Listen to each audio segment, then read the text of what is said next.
Hi everyone, and welcome back to Project SWA. This is lesson number 10. That's a big deal. It's kind of crazy. And it is also Earth Week and National Park Week, so it's a big celebratory week. So today I want to talk about color. Now, take a minute. I just want you to guess. Guess how many colors there are in the world. Okay, well, I can tell you right now, my guess was not even close. So there was a study done by RIT, and they used a lot of different calculations, this big statistical study, and they calculated that we can see about 10 million colors. 10 million colors! Guys, that's so much! But computers can show 16.8 million colors. 16.8 million. I don't even know what that is. That is so big. That's amazing. I mean, if you really take a minute to think about that, 16.8 million colors that all come from the color wheel. Guys, this is phenomenal. If you remember a couple weeks ago, many moons ago, I should say, we talked about the primary colors and how every color comes from those primary colors. This is amazing. This is absolutely amazing. So I wanted to combine Earth Week, National Park Week, and this concept of colors and talk to you about the color system that we have in our modern age. So right now we have 4 internationally recognized color coding systems: Cmyk, RGB, Hexadecimal, and Pantone. Now, Pantone is the most famous. It's a recognized name. It's a very large company. They were actually founded in the 1960s as a way for cosmetic companies to have color cards to make sure that their products were consistent. But then there was a new owner, and he decided to take the company in a different direction.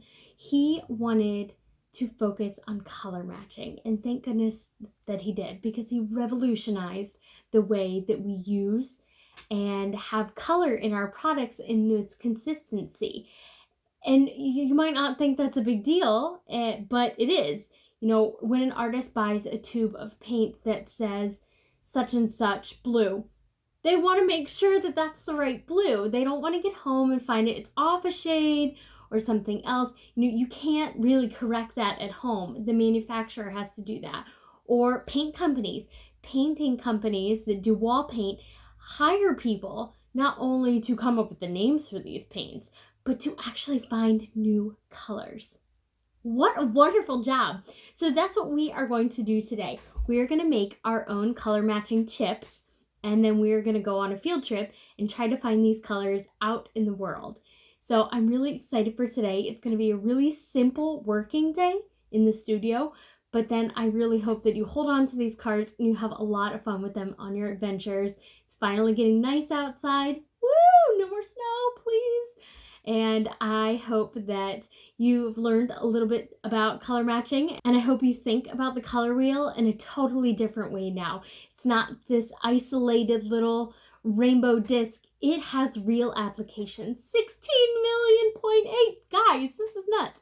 So again, we're going to make our own little Pantone chips today, or I should say color matching chips. So I made a bunch already, and they're really simple. I used an index card, and I like the index card because it has the text on the back, and that's going to give us an opportunity to name our color, as well as maybe make some notes about what we've found that matches our chip.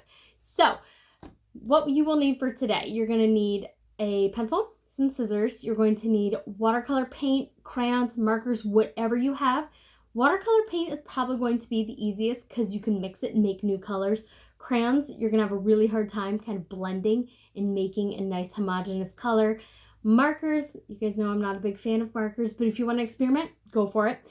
I don't necessarily know if the ink is going to layer really well, so I'm going to say watercolor paint. You're also going to need some scissors so you can cut your index cards in half, okay? Okay, friends, so you can see I have some really simple materials here. Over here, I have the cards that I've already created. I have my scissors. I have a small stack of index cards. You can see there's the lines on this side. The other side is blank. I have my watercolor palette. I have a brush with some water in it. Now, I'm not going to suggest that you wash your brush because you want to create new colors every time, and sometimes dipping and mixing within the wells is really beneficial for that. I do have a rag just in case for spills, or if I want to go from a really light color to a dark color back to back. But if you've ever done the 100 color challenge, just using your primary color paints and mixing to see if you can make 100 different colors, this is pretty much the same concept. So the first thing I'm going to do is actually just cut these index cards in half. So I don't need something so big, and this is nice because it's small enough to fit in my pocket, or if I want to put them in a little pouch after they're dry and just kind of leave this in my backpack as I explore. Now, I'm just going to take one card, the unlined side, so the blank side, a little bit of water on my brush, and let's see if I mix this purple, more water, with a little bit of this greeny brown. What color do I get? You don't know till you try, right? And then I'm just going to, oh, that's nice. That's like a chocolate brown. It almost matches the table. Just go ahead and paint it on 3/4 of your card.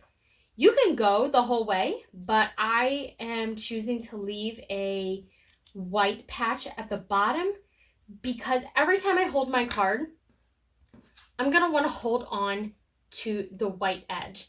Your fingers are going to leave marks eventually, especially if you're out in the field and you're exploring and you've got dirt on your hands. And if I start holding on to the color side, the dirt and the oil on my hands is going to discolor my sample chip. So I don't want to do that because then I'm not going to have an accurate color. So what I'm going to choose to do instead is hold on to the white edge so that I know this is the dirt zone. This is not the true color I'm trying to find. Okay? Now, you're probably going to have to do a few layers, and the index card is pretty thin, so it's going to curl a little bit. That's okay. It's not a big deal.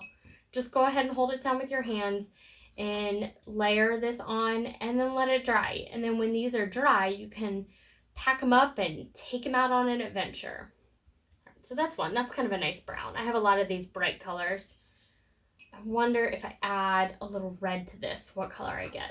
So you see, I'm just kind of winging it. I'm just kind of going for it. I don't really have a plan as far as what colors I'm mixing together. Just saying, all right, what's in my palette?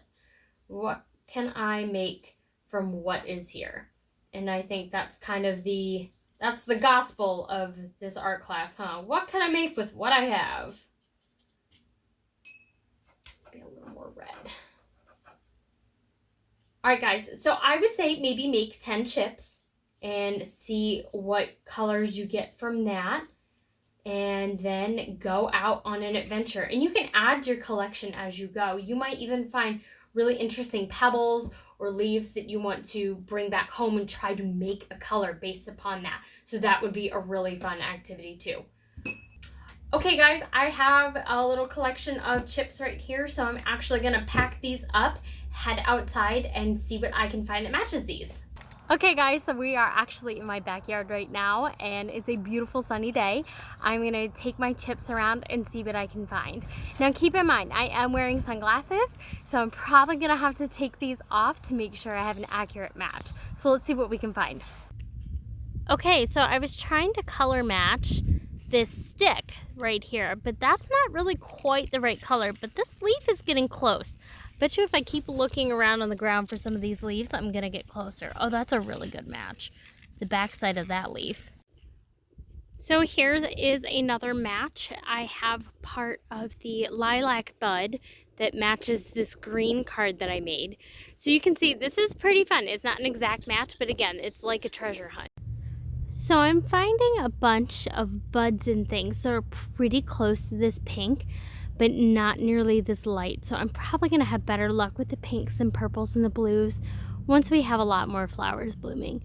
But for now, again, this is just a really fun little treasure hunt. Oh my gosh, you guys, I've been hunting and hunting to find this light orange terracotta color, and I finally found it in these dead pine needles. You can see there's a lot of variety of lighter tones in these pine needles, especially the undersides, and it really goes well with this card. So that's exciting. Okay guys, I hope you had fun with this lesson today, and I hope that these color matching tips inspire you to find new colors on your adventures and be a visual explorer. Have a wonderful day, and I'll see you next week. Bye!